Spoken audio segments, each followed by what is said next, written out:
Skemmri deiling mjög fljótlega og þægilega aðferð sem við höfum til þess að finna kvóta og afgang þegar fyrsta stigs margliðu deilt upp í aðra margliðu.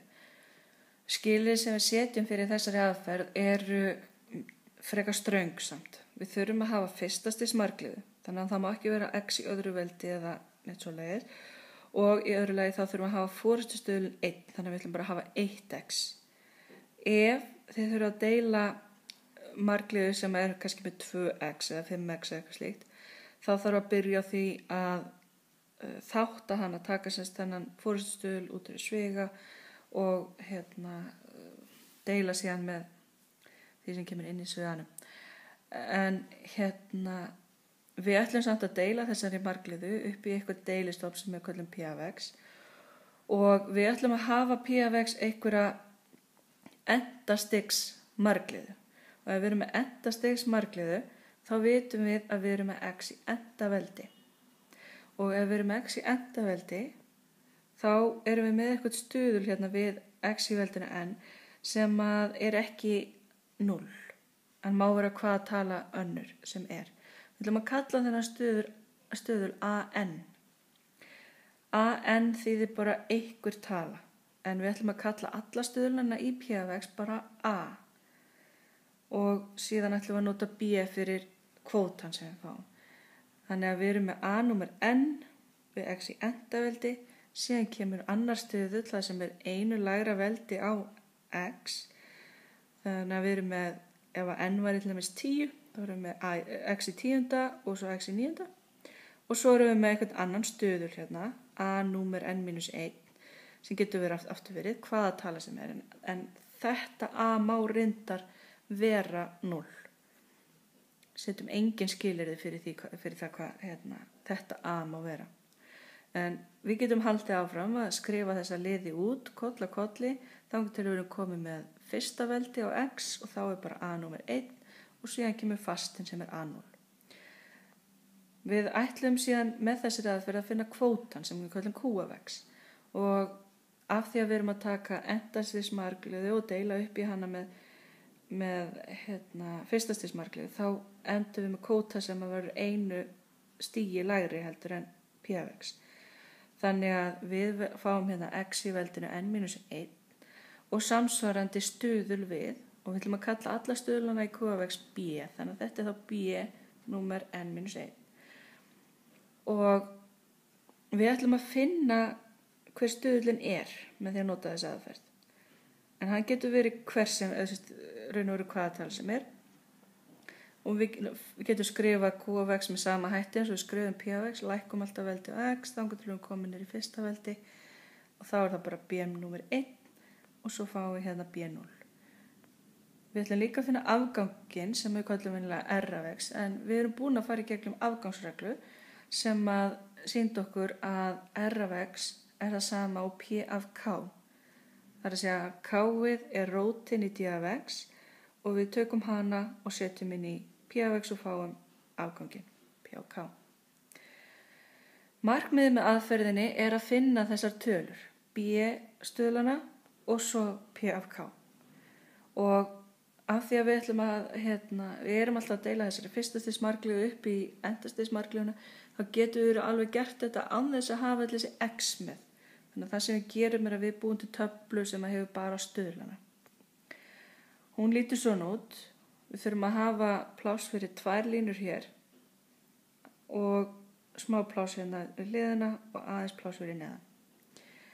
Nú, við byrjum á því að finna þessa tölu k og við ætlum að skrifa hana hér. Hún kemur þarna. Næst ætlum við að taka alla þessa stuðla í p af x og við setjum þá alla hérna í efri línuna. Athugum það að ef einhver stuðlana er 0, þar sé ef að vantar eitthvað veldi á x inn í röðina, þá þarf 0-ið að skila sér inn í töfluna. Þannig að a1 til dæmis getur verið 0 ef það er ekkert x í fyrsta veldi, þá skrifum við samt 0. Annars gengur þessi tafla ekki upp. Og nú getum við fara að reikna þetta út. Fyrsta skrifið er síðan alltaf að setja 0 í þennan reit, beintur neðan forystustuðulinn í p af x. Síðan leggjum við saman tölurnar í fyrsta dálkinum og útkoman af því verður b númer n-1. Síðan ætlum við að taka þessa tölu, margfalda við k-ið og skrifa útkomuna hérna í næsta dálk fyrir neðan a n-1. Þar er sem sagt k sem er b númer n-1. Svo er þetta bara endurtekið. Leggjum saman dálkinn og fáum næsta stöðul b n-2. Margföldum hann með k-inu og fáum næsta stöðul eftir k sinnum b n-2. Leggjum saman og fáum b númer n-3 og þetta endurtökum við alltaf.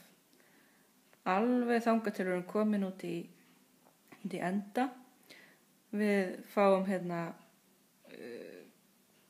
í næsta dálk og undan þessum vorum við búin að fá hérna b1, margföldum það með k-inu og fáum hérna k sinnum b1. Leggjum það saman og fáum b0 sem margfaldast með k-inu fyrir síðasta dálkinn, leggjum saman síðasta dálkinn og fáum p af k sem er afgangurinn. Og afmörkum hann með svona smá ramma. Þetta er sem sagt aðferðin og við notum þessa töflu til að lesa út sem sagt bæði kvótan. Kvótin kemur hérna, þetta eru stöðlarnir í kvótanum og hér er afgangurinn. Tökum dæmi til að útskýra þetta. Við ætlum að finna kvóta afgang þegar margliðunni d af x jafnt á x plus 3 er deilt í margliðuna p af x jafnt á x í þriðja mínus 5x plus 5. Við stillum upp þessari töflu en fyrst þurfum við að finna hver er rótin í d af x. Þá tökum við bara d af x og segjum að ef við þurfum að stilla henni upp í raun og veru þetta hérna form. Það er alltaf x mínus k og ef við skrifum þetta sem x mínus eitthvað þá þurfum við að setja mínus 3 þar á eftir. X mínus mínus 3 er það sama á x plus 3 sem gefur okkur k hlýtur að vera x jafnt á mínus 3. Og þá getum við sett upp töfluna.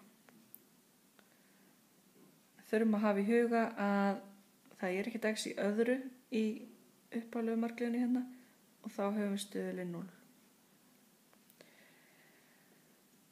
Mínus 3 kemur hérna við endan, fáum 1, 0, mínus 5 og 5 inn í töfluna og svo bara byrjum við. Setjum 0 á sinn hefðbundna stað, leggjum saman þennan hérna dálk og fáum 1, margföldum saman 1 og mínus 3 og fáum mínus 3 sem að skrifast inn í næsta dálk.